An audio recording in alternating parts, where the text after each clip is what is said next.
All right, what is up, YouTube world? This is Eric with Beyond Obsessed Music Channel. If you haven't subscribed, please do. If you've already subscribed, like, share, comment, suggest, disagree. I don't care. Um, my YouTube channel is all about music, red dirt, Texas country, independent artists, any of that stuff.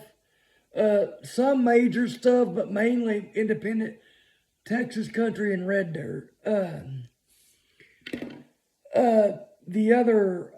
the 16th of this month of May, I went and watched a guy named Scott Dormis Evans.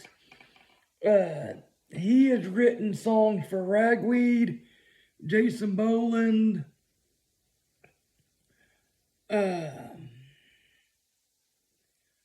Mike McClure,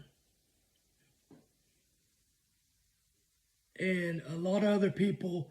He is one of the beginners of in the 90s of the red dirt stuff before, or it was after Bob Childers and Tom Skinner, but in the 90s he was a very prominent figure in the red dirt genre, Oklahoma music. I went up there and he played at a place called Akins Feed Store or Akins Store. This is their hat. Go buy one. It's right outside of Tulsa, Oklahoma. It's a great little venue. Well, not really a venue, but it used to be an old feed store. And they turned it into a restaurant and they got a stage where they have music and they have hats for sale. I don't know if they got shirts, but they got some of the best barbecue I've ever tasted. And go also try their baked beans. It is the best I've ever had. And from what I was told, that R.C. Edwards from Turnpike Troubadours used to play and practice in that same building before Turnpike Troubadours, made it big. So that's pretty cool. It was an old feedlot, is what it was. And but it's really great food. A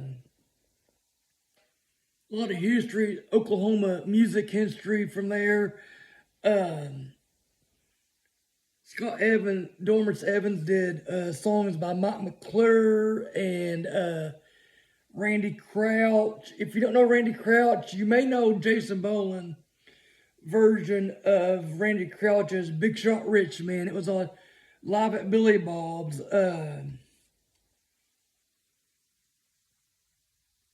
And the owners are great. Brooke and Seth, I think that's what it is. He also did a bunch of Tom Skinner songs. Randy Crouch, Jimmy LaFave, bunch of his own songs. He did a couple covers too. Let me get something to drink.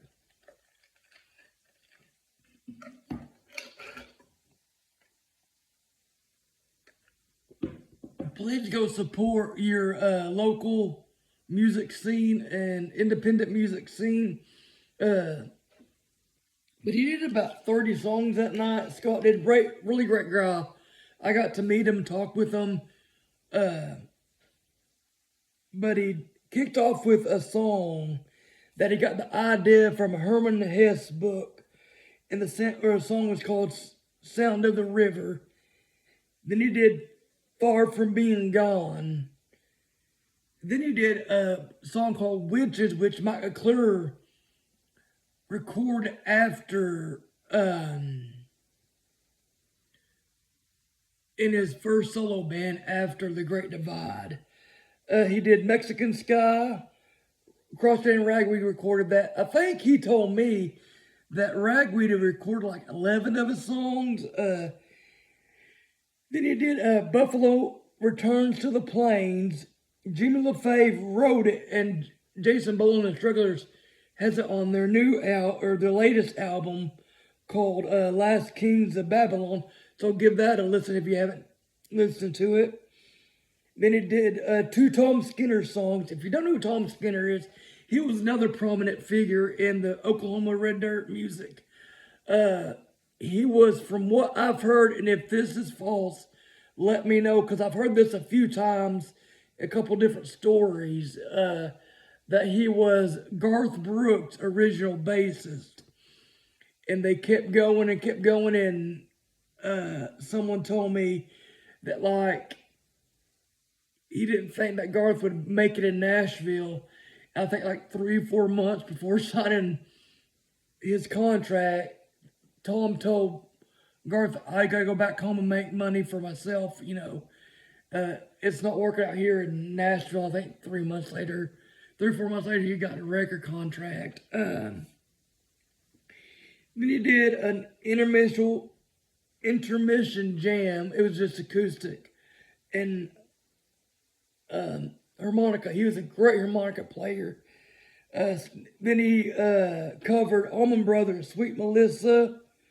Then he did his song just the same. Then he covered Wilson Pickett's In the Midnight Hour. That one shocked me. Then he did Grateful Dead's The Deal. Then he did Time to Move On, which is another Ragweed song, another one that Ragweed covered, and it's live at their Billy Bob's. I think it's on their very first album, too. Then he did Randy Crouch's Meet Me Up in the Mountains. Then he did Feet Don't Touch the Ground, which I think co-written by Brandon Jenkins and Stoney LaRue, but performed by Stoney LaRue. I don't think Brandon ever did it. Not that I'm aware of. And rest in peace, Brandon Jenkins. He was another prominent figure in the Oklahoma music. Then he did Soul Agent, which Ragweed recorded on Mission to California. And I was so mad, not at him, but there's 2 extra verses he wrote that are after the song came out on Mission to California. And I tried to get it recorded, but I just didn't. I didn't have enough space on my phone. And I really wish I would have, but, things happen. Then he did another intermission jam, and then he did a young kid named Aiden come up and did a couple songs, and I never got his name, or I think his name was Aiden. I'll talk to him a little bit. Then D.A. Bowen, which I met, which is another great guy. Go check him out. He's in a band called Odie and I, and it's more blues tinged, but great guy and great musician, great singer. He did Ain't No Sunshine, When She's Gone, which is a very famous song. Then he did Mississippi Mickey. That's an Odie and I song, so go check out Odie and I. And then he did The Murder News. That is, I think, a song that he is not recorded, but it's one of his. And then Scott came back and did For the Birds and Steelheart, which you can find Steelheart on his one and only album, The Coast is Clear. Then he did another Tom Skinner song, Used to Be. Then he did 2 originals, Velvet Ropes and The Coast is Clear. Then he did Oklahoma Breakdown, which is actually written by Hosty and recorded by and made famous by Stoney LaRue. But Toby Keith also did it before he passed away on his last album. And Toby Keith's an Oklahoma guy too, from around that same area. Then he did Hold On Christian, which Cody Cannon Departed recorded, and they ended with They Took It Away, which is a Randy Crouch song, which Jason Bowen did the song on the album that's got Dark and Dirty Mile on it. But if you ever have a chance and you love Oklahoma music, go check out Scott Dormis Evans, and also go check out Akins Store. It's a great place Great vibe, great food, and the best baked beans I've ever ate. Go check it out. Right outside of Salasol, in not that far out of Fort Smith. So see y'all later, and God bless.